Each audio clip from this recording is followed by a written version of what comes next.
Idiot Sidabutahar versus Agatal-gatal ya. Ngitung Tuhan aja kagak sepakat. Ngapain para penginjil misionaris agen-agen oten nawarin agama yang nggak jelas itu ke muslim ya. Mari kita simak.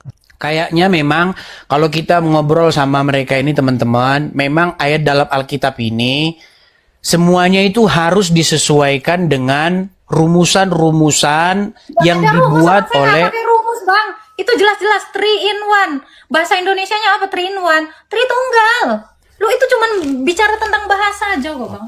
Siapa sih yang ngomong kalau Yesus itu hamba Tuhan? Baik, Allah Abraham, Ishak dan Yakub, Allah nenek moyang kita memuliakan hambanya, yaitu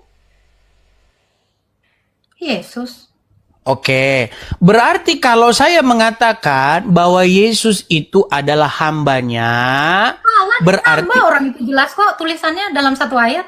Allah dan hamba itu. Yesus berarti Allah Bapa adalah Yesus. Kenapa? Allah Bapa adalah Yesus. Firman kok, firman. Dibayangin sahabat, Tuhan merangkap hamba Tuhan. Siapa Tuhan? Yesus. Yang dimaksud hamba Tuhan di sini siapa? Yesus juga. Saat Yesus berdoa kepada siapa? Kepada Tuhan. Siapa Tuhan itu? Yesus itu juga. Ini, kalau Nabi Ibrahim itu masih hidup, atau Abraham itu masih hidup, pasti sudah ditampol mereka ini ya. Sudah dipecel, mungkin sudah digado-gado. Dan ketika genap waktu pentahiran menurut hukum Taurat Musa, mereka membawa dia. Dia siapa di sini? Firman yang sudah menjelma menjadi manusia dong. Siapa dia? Yesus. Oke, ke Yerusalem untuk menyerahkannya kepada Tuhan.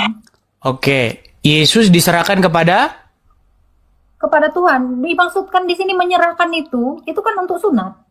Iya, diserahkan kepada Tuhan. Tuhan di sini adalah Yesus juga. Tuhan dalam pemahaman Agatha ini kok ribet banget ya? Kok bisa ribet gini ya? Nah, tapi kocaknya, ketika manusia berdosa, Tuhannya menyesal, hatinya pilu gitu ya.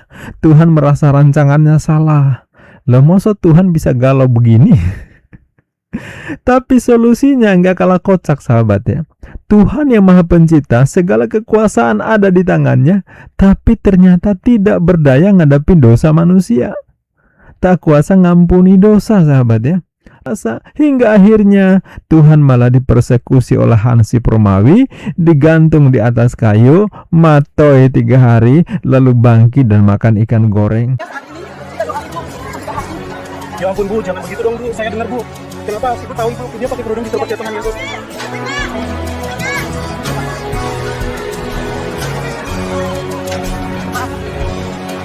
Apa yang dilakukan apologet muslim membahas keyakinan kalian adalah reaksi, bukan aksi. Selama kalian masih mengusik apa yang menjadi iman kami, keluar masuk kampung menjual agama kalian ke kami, maka selama itu pula kami akan hadapi, membedah apa yang kalian tawarkan sebagai bentuk perlawanan anasir-anasir penyesatan dan pemurtadan yang gentayangan dan kalian tebar. Assalamualaikum warahmatullahi wabarakatuh. Bismillahirrahmanirrahim. Alhamdulillahirrabbilalamin. Sahabat, kembali bersama Fakta Islam TV, media dakwah edukasi untuk umat muslim agar tangguh menghadapi anasir-anasir penyesatan dan pemurtadan yang gentayangan di sekitar kita. Siapa tuh? Siapa lagi kalau bukan mereka yang suka door to door jualan keselamatan, suka ngajak masuk rumah ibadahnya padahal beda keyakinan, ngajak memberhalakan sesama anak manusia, menuhankan salah satu warga Israel yang koid dipersekusi Hansip Romawi.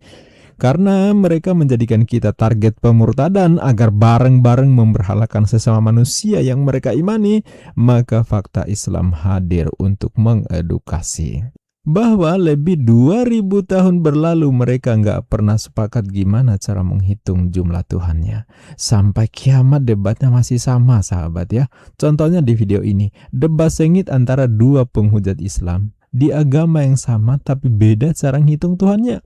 Idiot Sidabutahar versus Agatal-gatal ya.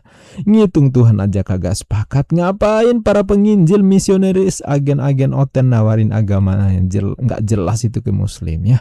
Mari kita simak. Kok Kok pakai rumus sih Bang? Ya sudah, coba dibaca Kisah Para Rasul 13 ayat 3 tadi, 3 ayat 13. Coba. Abang lari lagi, orang saya menjelaskan Tritunggal kok. Semua pertanyaan Abang saya jawab. Baik, Saya lahap. saya tampilkan lagi saja lah ya. Kayaknya memang kalau kita ngobrol sama mereka ini teman-teman, memang ayat dalam Alkitab ini semuanya itu harus disesuaikan dengan rumusan-rumusan yang Ada rumus, dibuat saya nggak oleh pakai rumus Bang. Itu jelas-jelas 3 in 1. Bahasa Indonesianya apa 3 in 1? Tritunggal. Lu itu cuman bicara tentang bahasa aja kok Bang. Oke, baiklah ya. Saya bukakan dulu lah. Kita jadi lari ke Tritunggal, lari kemana? Lari ke sini, lari ke situ, Makanya, gitu Bang, loh. tadi aku tuh kan mau mencoba meluruskan cara pandang Abang. Karena Abang kalau ditanya Tuhan Abang siapa? Abang udah kayak kadrun. Tuhan Yesus, Bapa, Roh Kudus. Nah, 3 biji. Nggak Nah, coba sahabat hitung kira-kira ini jumlahnya berapa? 1 atau 3? Itu yang laki-laki yang lebih muda, sebelah kiri itu namanya Yesus. Yang sebelah kanan, yang jenggotan ini disebut Bapa. Terus di belakang itu ada kayak merpati, itu mereka sebut Roh Kudus. Ayo kita hitung berapa jumlahnya. Ada merpati, ada yang laki-laki yang lebih muda, ada laki-laki yang lebih tua. Totalnya berapa? Jangan tanya ke pendeta atau ke pastor, pasti muter-muter jawabannya ya. Tapi tanya ke anak TK, anak SD yang baru belajar menghitung, pasti dia jujur. Ternyata semua yang waras pasti paham. Ngitungnya sebenarnya sangat simpel. Itu 3. Tapi mereka harus bilang 1 biar sama dengan doktrin keyakinannya. Aha. masalah itu sebenarnya, Rob. Mereka juga ada banyak juga, saya nggak masalah kok. Gini, saya kasih tahu nih ya di dalam Alkitab apa sih yang ditulis dalam Alkitab. Saya bacain pelan-pelan ya. Saya bacain pelan-pelan. Oke. Ini sekali lagi nih, biar kita nggak lari dari mana-mana. Baik. Siapa sih yang ngomong kalau Yesus itu hamba Tuhan? Baik. Allah Abraham, Ishak dan Yakub, Allah nenek moyang kita, memuliakan hambanya, yaitu Yesus. Oke, berarti kalau saya mengatakan bahwa Yesus itu adalah hambanya, Allah dan berarti hamba, orang itu jelas kok tulisannya dalam 1 ayat. Allah dan hamba itu. Itu kan jelas kan? Allahnya Abraham itu siapa? Allah kita, ya itu kan Yesus. Ya, jadi sahabat, beginilah kesesatan orang kafir yang luar biasa ya. Mereka mengimani bahwa Abraham atau kita sebut Ibrahim itu menyembah Yesus, menuhankan Yesus. Coba ini kalau Nabi Ibrahim itu masih hidup atau Abraham itu masih hidup, pasti sudah ditampol mereka ini ya. Sudah dipecel, mungkin sudah digado-gado. Saking kurang ajarnya mereka ini ya. Kok bisanya mau fitnah Nabi, mau nyembah Yesus? Gimana ceritanya? Coba ya. Luar biasa, ngarang abis. Yesus itu kan Allah. Bahkan Thomas mengatakan, ya Tuhanku, ya Allahku. Siapa yang menolak? Ya itu kan udah jelas, Allah dan hamba. Karena apa? Karena dia adalah Allah yang menambahkan kodrat manusia. Udah, itu penjelasan saya. Oke, baik. Intinya di sini Allah Abraham, Ishak dan Yakub, Allah nenek moyang kita, yaitu Yesus, memuliakan hambanya, yaitu Yesus. Memuliakan hambanya, karena Yesus itu kan satu hipostasis dengan 2 kodrat. Kodrat Allah dan kodrat manusia. Dia kan duinatur. Oke, berarti Allah Bapa Bisa adalah dibilang, Yesus berarti jadi Allah Bapa adalah Yesus. Kenapa? Allah Bapa adalah Yesus. Firman kok. Firman. Dibayangin sahabat, Tuhan merangkap hamba Tuhan. Siapa Tuhan? Yesus. Yang dimaksud hamba Tuhan di sini siapa? Yesus juga. Saat Yesus berdoa kepada siapa? Kepada Tuhan. Siapa Tuhan itu? Yesus itu juga. Jadi Tuhan berdoa kepada Tuhan. Yang Tuhan itu sendiri adalah Tuhan ya berdoa tadi. Yang dituju ya dia juga. Bingung gak sih? Menjelaskan bingung, memahaminya bingung, semuanya bingung. Jadi wajar kalau sampai sekarang mereka masih debat, wajar. Karena ya memang sampai kapanpun tidak akan bisa diterima oleh orang yang waras. Kita hanya memahami ini hanya dengan cara yang tidak waras. Kalau waras nggak bakalan bisa menerima, ya. Jadi mereka itu pura-pura nyaman, pura-pura seolah memahami, tetapi ya mereka sendiri bingung. Contohnya perdebatan Ediot dan Agatal ini. Bapa itu ya bukan Yesus, Firman. Firman Oke, Bapa ini berbicara tentang siapa ini? itu bicara Yesus lah. Kan yang ketemu Abraham Firman. Emangnya Bapa itu ada jadi manusia? Enggak lah. Itu Baik, kan Firman. iya. Oke, terakhir habis itu kita sudahan ya. Terakhir nih. Oke, kita ke Lukas pasal yang kedua, ayat yang ke-22. Lukas 2 ayat 22 ya. Oke, coba silakan dibaca. Oke. Dan ketika genap waktu pentahiran menurut hukum Taurat Musa, mereka membawa dia. Dia siapa di sini? Firman yang sudah menjelma menjadi manusia dong. Siapa dia? Yesus Oke, ke Yerusalem untuk menyerahkannya kepada Tuhan. Oke, Yesus diserahkan kepada Tuhan. Dimaksudkan di sini menyerahkan itu kan untuk sunat. Iya, diserahkan kepada Tuhan. Tuhan di sini adalah Yesus juga. Ya memang Tuhan Yesus itu Tuhan. Iya, artinya Yesus diserahkan kepada dirinya sendiri. Diserahkan kepada Tuhan, apakah dia dikasih ke Simeon, disunat, Simeon itu Tuhan. Itu kan maksud ayat itu Bang, kita nggak boleh picik Bang. Maksudnya diserahkan kepada Tuhan, itu untuk menggenapi perjanjian itu, bahwa dia Oke. disunat. Iya, maksud saya adalah berarti di sini Yesus diserahkan kepada dirinya sendiri. Diserahkan kepada janjinya itu loh, untuk menggenapi Taurat itu Bang. Dia harus disunat kan janjinya kepada Abraham. Bukan maksudnya gini loh. Kepada Tuhan di sini adalah Yesus. Ya Tuhan emang cuma Tuhan Yesus lah, jadi yang mana lagi? Yang Oke. inkarnasi jadi manusia cuma Tuhan Yesus. Oke, berarti Yesus diserahkan kepada dirinya sendiri. Loh kan kemanusiaannya itu Bang, kemanusiaan itu kan harus disunat. Bukan itu yang saya tanya. Berarti Yesus diserahkan kepada dirinya sendiri. Loh, kamu harus memahami itu secara komprehensif. Kamu tuh jangan congot-congot ayat kayak kadrun dong. Nih, kita baca ya. Dan Silakan. ketika genap 8 hari, ia harus disunatkan. Ia diberi nama Yesus, yaitu nama yang diberikan oleh malaikat itu. Ia di dalam kandungan ibunya. Dan ketika genap waktu pentahiran menurut hukum Taurat, mereka membawa dia ke Yerusalem, menyerahkannya kepada Tuhan. Membawanya ke Yerusalem untuk disunat, itulah yang dimaksud diserahkan kepada Tuhan. Oke. Jangan gitu. Seperti ini kita baca di bawah. Seperti ada tertulis dalam hukum Tuhan. Semua anak laki-laki sulung harus dikuduskan bagi Allah. Itu maksudnya diserahkan kepada Tuhan itu untuk disunat, dikuduskan itu. Oke, Kita baik. memahami itu jangan satu ayat comot eksegese, nggak Baik. boleh. Jadi ketika dia diserahkan kepada Tuhan, artinya diserahkan kepada Yesus. Untuk disunat ini loh, dijelasin loh di ayat berikutnya. Untuk memenuhi hukum Taurat itu loh Bang. Laki-laki Oke. itu harus disunat. Disunat itu Berarti ketika dia berdoa, berarti ketika Yesus berdoa, ini bicara tentang sunat Bang, nggak usah lari Bang. Ini oke, bicara berarti tentang- ketika Yesus berdoa, dia berdoa kepada dirinya sendiri. Loh, kodrat kemanusiaannya itu berdoa kan dia manggilnya apa? Bapa. Iya, Mana Bapa ada itu dia bilang, dirinya sendiri. Aku. Loh, Bapa bukan dia kok, udah saya bilang Firman kok dia. Loh, Ya ampun, ribet amat ya. Ribet banget Tuhan dalam iman Agatal ini ya. Si Ediot mempertahankan narasi ayat sebagaimana adanya tertulis di Bible bahwa Yesus disunat diserahkan kepada Tuhan, yang secara logika tidak mungkin Tuhan diserahkan kepada Tuhan yang notabene-nya adalah dirinya sendiri. Nah, maka si Ediot ini yakin bahwa Yesus adalah hamba Tuhan. Ya, walaupun dia tetap Kristen juga, sahabat ya.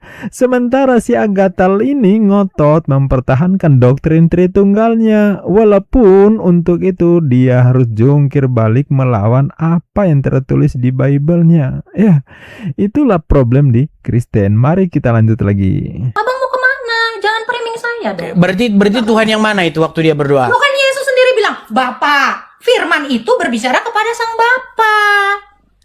Loh, gimana kau? Firman yang menambahkan kodrat manusia itu berbicara kepada Bapa, kan jelas tulisannya. Bapa. Firman yang menambahkan kodrat Yohanes. Sebentar, Iya, kan firman itu dari awal, Bang. Kan itu kan dari awal kan. Oke, baiklah, baik, baik.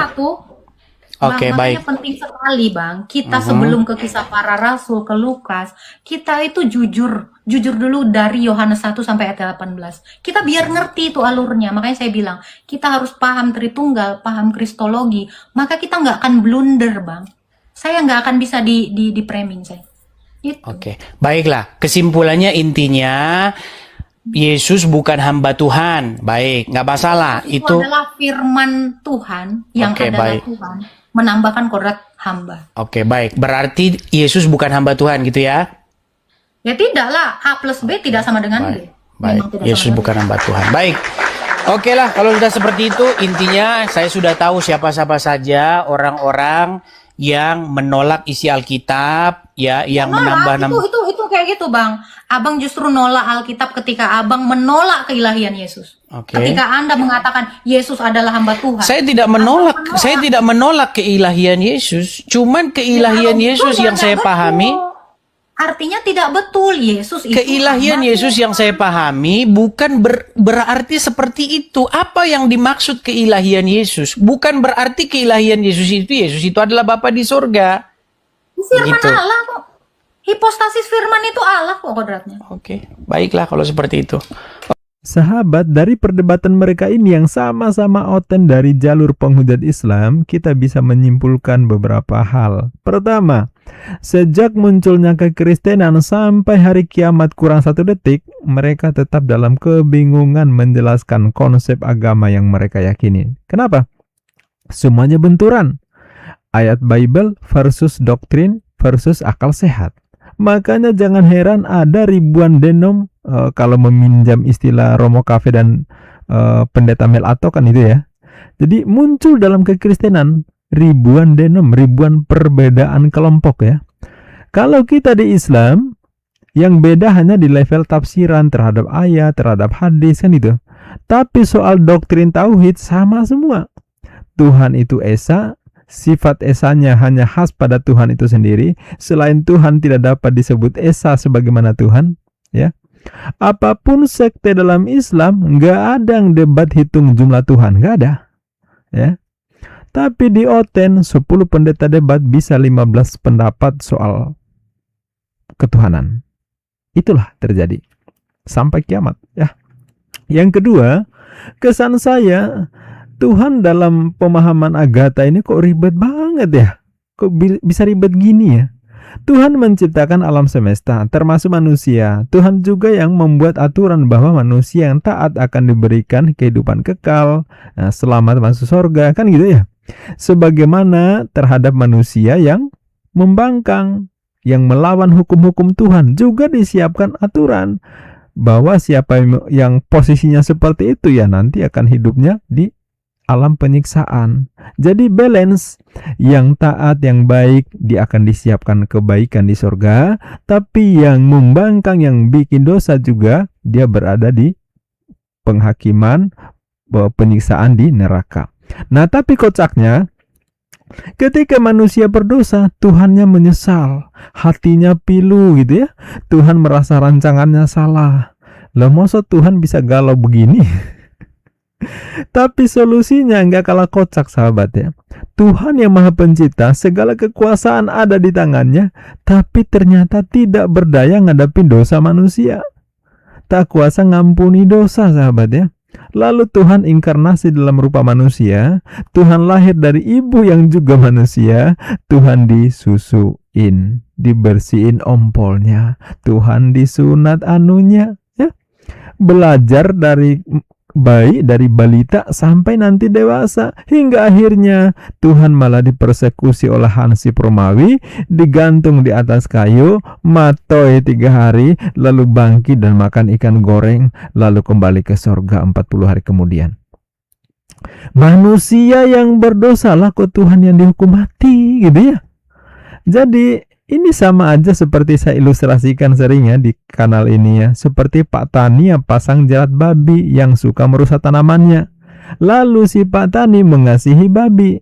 Untuk menghindarkan babi dari jeratan, si Pak Tani malah masuk jeratan untuk menggantikan babi agar tidak kena jerat yang dipasangnya.